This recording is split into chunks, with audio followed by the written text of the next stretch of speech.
السلام علیکم ناظرین، میں ہوں اشرف جاوید ملک۔ ملتان میں ڈی ایچ اے اور سٹی ہاؤسنگ کالونی کے نام پر جو ماحولیات میں تبدیلیاں آ رہی ہیں اور آئیں گی،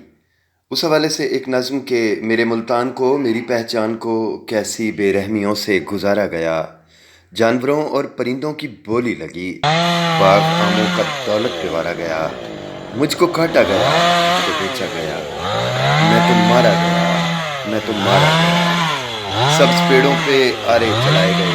کھیت بیچے گئے، آم کھائے گئے، ہاریوں اور کسانوں کے چولہے بجھے، کھیت مزدور فاقوں سے مارا گیا، مجھ کو کاٹا گیا، مجھ کو بیچا گیا، میں تو مارا گیا،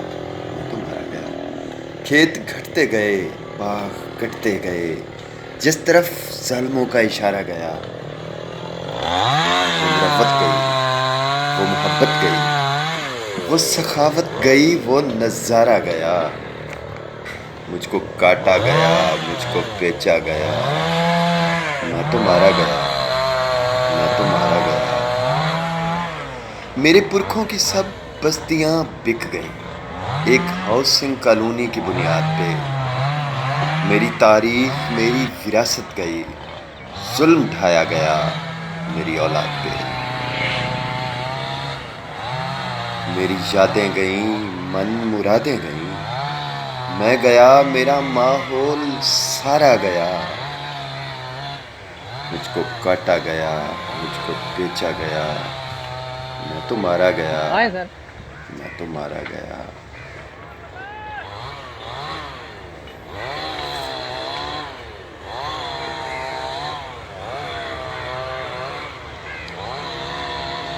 مجھ کو کاٹا گیا، مجھ کو بیچا گیا، میں تو مارا گیا، میں تو مارا گیا۔ سوچئے گا، آپ بھی توجہ کیجئے گا، یہ ایک بہت بڑا نقصان ہے جس کی تلافی آنے والے کئی 100 سالوں تک ممکن نہیں ہو پائے گی۔ افسوس ہے ان درختوں پر۔ السلام علیکم۔